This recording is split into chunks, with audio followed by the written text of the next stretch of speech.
Europe আর Asia মানে এই জায়গায় তো একটা অসম লড়াই অনেক এক্সপেক্ট করে, কিন্তু আমি যদি আপনাকে বলি যে জাপান ম্যাচটা জিতেও যেতে পারে, সেক্ষেত্রে অবাক হবেন নাকি? না, আমি আসলে খুব একটা বেশি অবাক হব না। তার কারণটা হচ্ছে যে আপনার নেদারল্যান্ডসের এবার যে স্কোয়াড, আমি বলবো যে পুরো ওয়ার্ল্ড কাপে আপনি যদি তাদের ডিফেন্সটা দেখেন, এর থেকে বেটার ডিফেন্স পুরো ওয়ার্ল্ড কাপে কোনো স্কোয়াডে নাই। সব টপ টপ লেভেলের ডিফেন্ডার, মানে খুবই ভালো ডিফেন্ডার। কিন্তু আপনার নেদারল্যান্ডসের যে গোল দিবে, সেই গোল দেওয়ার কোনো প্রলিফিক স্ট্রাইকার নেই। আমরা এক সময় দেখেছি যে ভ্যান নিস্টেলরয়ের মতন স্ট্রাইকার, ক্লুইভার্টের মতন স্ট্রাইকাররা ওয়ার্ল্ড কাপ খেলেছে এবং হচ্ছে গোল দিয়েছে, এবং একটা মানে দুর্ধর্ষ ব্যাপার যে বলটা কোনো মতো স্ট্রাইকার পর্যন্ত পৌঁছালেই নেদারল্যান্ডস গোল দিয়ে দিচ্ছে, এরকম একটা দুর্ধর্ষ ব্যাপার ছিল। কিন্তু এইবার মানে আপনি যদি স্ট্রাইকিং জোনটা দেখেন, মেমফিস ডিপাই ছাড়া আসলে ওরকম ভাবে, আর ওয়েঙ্গহর্স্ট গতবার যে আর্জেন্টিনার সাথে ফ্রি কিকে লাস্ট মোমেন্টে গোল দিল, মানে এইসব স্ট্রাইকাররা তারা আছে, তারা খেলতে পারে বেসিক খেলাটা, কিন্তু একটা এক্স ফ্যাক্টর আলা কোনো স্ট্রাইকার নেদারল্যান্ডসের নাই।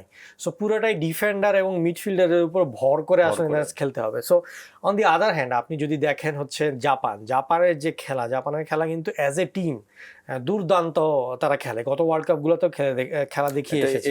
একটু যদি করি, জাপান হচ্ছে কি এবার এফসিতে প্রথম দল হিসেবে কোয়ালিফাই করেছে এবং বাছাই পর্ব এবং মূল মিলে 54টা গোল করেছে। ফুটবল ইতিহাসে কিন্তু এটা 54টা গোল করা, এটা কিন্তু not a matter of joke. এবং তার চাইতে বড় বিষয় হচ্ছে কি জাপানের কিন্তু মানে আপনার দুর্দান্ত ফর্মে আছে, তারা কিন্তু হারের দেখা পায়নি এখন পর্যন্ত, মোটামুটি জয়ের রেশিওতে আছে। এবং মানে ওয়ার্ল্ড কাপে কিন্তু বেলজিয়ামকে যে মনে হারিয়ে দিয়েছিল, গোল্ডেন জেনারেশন। রাইট, ওরা লাস্ট ওয়ার্ল্ড কাপে তাদের খুব সম্ভবত বড় দুটা ম্যাচে জয় ছিল, স্পেনের সঙ্গে জয় ছিল মেবি, খুব সম্ভবত মেবি।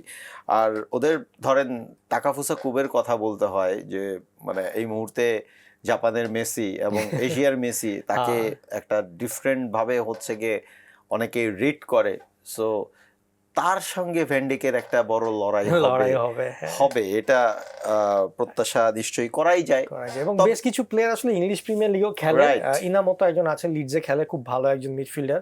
সো যে জিনিসটা হবে যে অনেকে এখানে আছে যারা কিনা ইংলিশ প্রিমিয়ার লিগ বা ইউরোপিয়ান লিগে খেলার একটা অভিজ্ঞতা আছে। সো আগেকার দিনে যেটা দেখা যেত যে 2002 ওয়ার্ল্ড কাপ বা তার আগের ওয়ার্ল্ড কাপ গুলো দেখা যেত যে এশিয়ার কোনো প্লেয়ারই আসলে ইউরোপে খেলতো না, যার কারণে হতো কি যখন ওয়ার্ল্ড কাপে যেত, গিয়েই তারা একটা মানে অদ্ভুত অবস্থার মধ্যে পড়ে গোল টোল খেয়ে ব্যাক করতো। কিন্তু এখনকার সময় যদি আপনি সাউথ কোরিয়া ধরেন বা জাপান ধরেন বা ইরান বা ইরাক এরকম টিমগুলোকে ধরেন, তাহলে দেখবেন যে বেশিরভাগই প্লেয়ার কিন্তু ইউরোপে খেলছে, অথবা হচ্ছে এশিয়ার টপ টপ লেভেলের টিমে খেলছে, অথবা এখন সাউদি লিগেও অনেকে খেলার কারণে কিন্তু টপ টপ প্লেয়ারের সাথে খেলছে। সো ওই যে কম্পিটিটিভ যে ব্যাপারটা, এটা কিন্তু সব এশিয়ান টিমের মধ্যে আস্তে আস্তে ঢুকে গেছে। একটা জিনিস আপনার সাথে একটু অ্যাড করি, ধরেন ফুটবলের বিশ্বায়নের এই সময়ে আপনি কিন্তু দেখবেন যে কোনো দলকেই, কোনো প্লেয়ারকেই হয়তো ক্লাবে এসে অনেক ভালো পারফর্ম করছে, কিংবা ওয়ার্ল্ড কাপের সময় এসে হচ্ছে গিয়ে সে হয়তো তার সতীর্থই হচ্ছে গিয়ে এগেনস্টে খেলছে, যেমন হচ্ছে গিয়ে কালকে আশরাফ হাকিমির এগেনস্টে ব্রাজিলের একাধিক পিএসজি খেলেছে। তো তারা সকলেই জানে যে কে কিরকম খেলে, সে ওই প্লেয়ারটাকে কিভাবে রিড করতে পারে, সে যদি ব্লক করে কিংবা সে যদি অ্যাটাকে যায়, সে কিভাবে অ্যাটাকে যেতে পারে, তার লুফলস গুলো কি।